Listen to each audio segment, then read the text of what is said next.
This program is brought to you by the Durango and Silverton Narrow Gauge Railroad, carrying passengers behind authentic steam engines since 1882. Now it's time to find the fun in Southwest Colorado.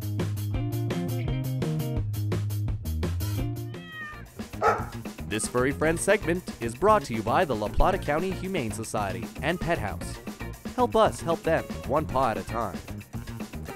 Welcome back to Durango TV, and now I'm here with the Plata County Humane Society's Chris Nelson. Chris, it's good to finally see you again. Good to see you. It's been a few months. It has been a few months. So we have little Jessam with us today. Yeah, we do. This is Jessam, or as I've been calling him, Jess. Jess. He's about an 8-month-old Chihuahua Jack Russell Terrier mix. That's our best guess. Yeah. Super cool little dog. He's neutered and ready to be adopted. He was a stray. And came in with another dog we named Turkey for some reason, and Turkey already got adopted, but this little guy hasn't yet, and he's waiting for a new home. Absolutely, and he's definitely not a dog that's not going to get hair all over your house, as we're seeing these no, hairs I wore black today, forgetting that I was going to be on TV, and I had the good sense to bring a white dog. But yeah, he's going to shed a little. Yeah. He's going to need some grooming, brushing and whatnot, and yeah, if you like to wear black, maybe he's not the dog for you. Maybe not for you. But he'd be better over there with you, except for your tie. You wouldn't see him at all. So let's talk about the heat, because right now it's really hot outside, and you see in the national papers and TV all the time these stories, horrible stories about dogs being left in cars. And we actually had a story here the other day. Didn't make the news, but we had to pull a dog out of a car. It was left at the train depot. About 7 o'clock in the morning, and the folks went on a 8-hour train ride. Yeah. By 10 o'clock, the temperature was over 100 degrees in the car, and you know, we had to get the police and pull the dog out of the car. But people don't realize, if it's 95, 100 degrees outside, it can quickly get to 140, 150 inside of a car, even with the windows down, and even if the dog has water, they can become distressed and die. I mean, you can literally cook a dog inside of a car. I've actually, unfortunately, seen it before, and it's tragic, and it's totally preventable. I know, especially here in Durango, we all like to go everywhere with our dogs. Absolutely, yeah. But even if you have to leave them in the car for 15 minutes on a hot day, it can turn into a tragic situation. Definitely, and I think that's a really good point to touch on, the difference in heat between outside and in a car.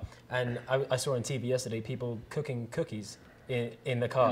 In the car, and it can get that hot, and people just forget, especially with a live animal, human. Right, and another thing is pavement and the backs of trucks. Yeah. I see people middle of the day walking their dog right down the center of the road, and you have to consider that pavement, if it's been in the sun all day at 95 degrees, the temperature that's going to be 115, 120 degrees. Yeah. And your dog doesn't wear shoes. Absolutely. It can burn their feet. And also riding in the back of a pickup truck. I don't ever advocate for that at all unless they're crated, but if you don't believe me, you know, I have a black truck. If I stood in the back of my black truck with my bare feet, it would burn. Get some blisters for sure. And it would burn your dog's feet. So something to consider about. Always make sure your dogs have plenty of fresh water at home if you leave them home. And just be mindful. They wear fur coats, and they can get overheated pretty easy. Very much so. Now, moving from preventing sad stories to a sad story that, unfortunately, you have to bring us today. Yeah, I want to talk about this. It's a sad story for sure. It's also kind of a dog from us that was adopted from us. It's kind of a hero in sort of a way. I know that word gets thrown around a lot, but this dog definitely did something pretty heroic. And I kind of want to honor her owner and her. And so I'm just going to read something that was given to me today. Absolutely. And the dog, when we had her, she's a Great Dane mix, and her name was Venus. The family has renamed her Zia. And anyway, I'll read on. David Opalinick died in Silverton, Colorado on 6/20/15, son of Keith Opalinick. The dog Zia was rescued from your shelter. The dog jumped in after Devin fell through a snow bridge and stayed with Devin's body in sub-zero temperatures for several hours.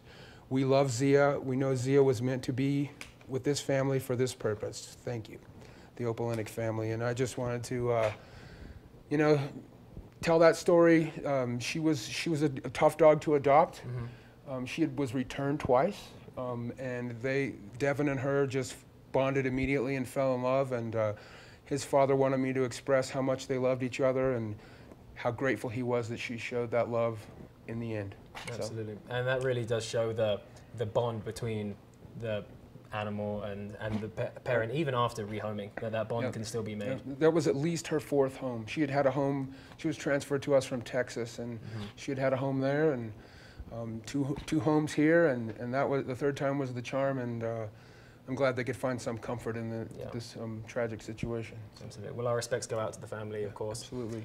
So moving on to where you've got your summer camp coming up soon, haven't you, in July? Kids camp, we just finished one in June. It was a great success. The other one is coming up in the middle of July. I believe all the spots are already taken. So, but it's something to look for next year. If you have kids between 11 and 15 and they're interested in animals and learning about dogs and cats and what we do at the shelter, summer camp is a great way to do it. They get to learn about grooming dogs and feeding dogs. They watch surgeries, which gets entertaining once in a while. And then they cap the week off with a trip to Wolfwood and learn about the wolves. So it's really neat. Yeah. So a great way to follow you on social media. How else can people get in touch with you? Facebook, lpchumanesociety.org is our website. Best way is come on down and see us. We're just north of Walmart. Excellent. Well, thank you very much for joining us, and thank you, Jason, for joining us too, even though he's got a bit of the sneezes on here. He does. So thank you for joining us here, and after the break, we'll come back with some 4th of July festivities. This Furry Friends segment is brought to you by the La Plata County Humane Society and Pet House. Help us help them, one paw at a time. This program is brought to you by the Durango and Silverton Narrow Gauge Railroad, carrying passengers behind authentic steam engines since 1882.